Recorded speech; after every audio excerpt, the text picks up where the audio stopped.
All right, now we're going to look at solving systems of equations with substitution. In the last video, we solved systems of equations with elimination. So if you don't remember elimination, maybe go ahead and look at that video. These ones, though, like I said, we are doing substitution. And you still have the same three options. You could have either one solution, you could have no solutions, or you could have infinitely many solutions to where it's like a line that goes on forever. You can't list those infinitely many solutions. Okay, first things first, I am going to take one of my equations, I'll just pick the first one, whatever. I'm going to solve for a variable. So in this particular equation, I'm going to solve for x, which means I'll add y on both sides. I'll subtract z on both sides. So I get the x by itself. X equals the -3 plus y minus z. Okay, so this is called substitution for a reason. We are going to substitute what the x equals into another equation.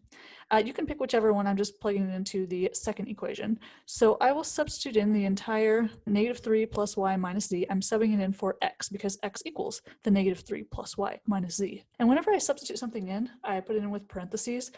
Sometimes it's not really necessary, but sometimes it is necessary. So to do it every time, it's never going to be wrong. So I sub this in with parentheses. I still have the minus y, the minus z equals -3. So because I don't have anything multiplied in front, I don't really need the parentheses. I'm going to erase those and combine my like terms. So my -y and positive y, those add up to 0. Those are gone.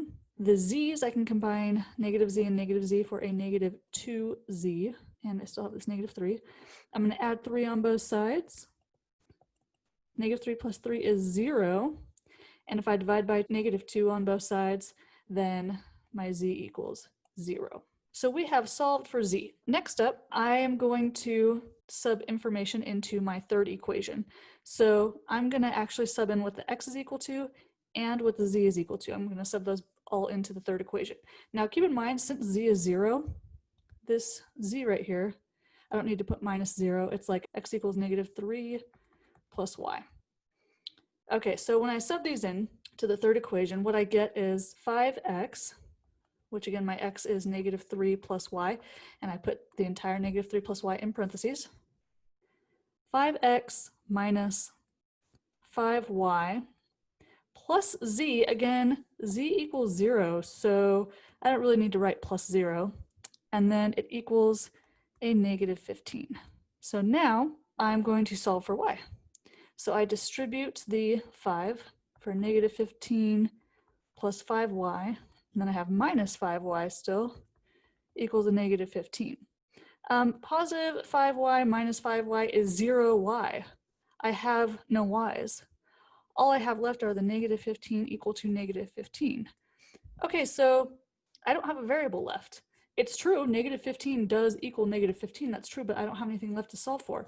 What this shows me is, since this is forever true, -15 always equals -15, whenever I have an absolutely true statement with no variables, I have infinitely many solutions. Since there are infinitely many solutions, I can't really make this list of infinitely many numbers, so my final answer is just infinitely many solutions. So let's see how we can use substitution on this one. So this is a little word problem here. They give you a triangle. The triangle below has a perimeter of 10 centimeters. What are the lengths of sides A, B, and C? They didn't write equation 1, equation 2, equation 3, but they did give you an equation for all 3 sides. So you do have 3 equations, and they also told you that the triangle below has a perimeter of 10 centimeters. So perimeter means that all 3 sides add up to 10 centimeters. So like side A and side B and side C, they all add up to 10 centimeters. So let's do some substitution. Since I already know what A equals and I know what B equals, I'm going to sub those in. So the A is B plus C minus 2. Okay, I took care of that one. Plus B, the B is 2C, so plus 2C.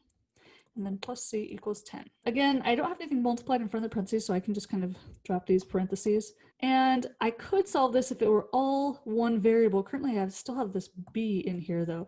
But I do know that B equals 2C, so I'm going to replace this other B with another 2C. So to combine my like terms, I have 2C, a 1C, 2c and another 1c.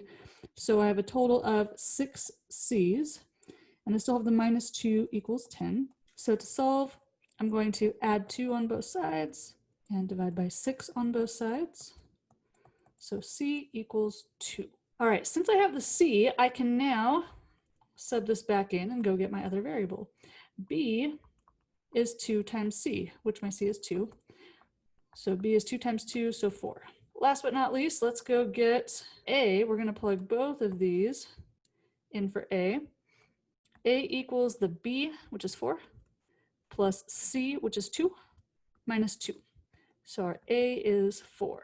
Okay, so we have all 3 variables, and you can actually kind of check and make sure you're on track by looking at your answers. They told you that the perimeter should be 10 centimeters. If I add up all these 3 sides, I should get a total of 10. So my perimeter, let's just check this, add up the c plus b plus a, which 2 plus 4 plus 4 does equal 10. So yes, we can check and make sure we got it right. All right, there we go.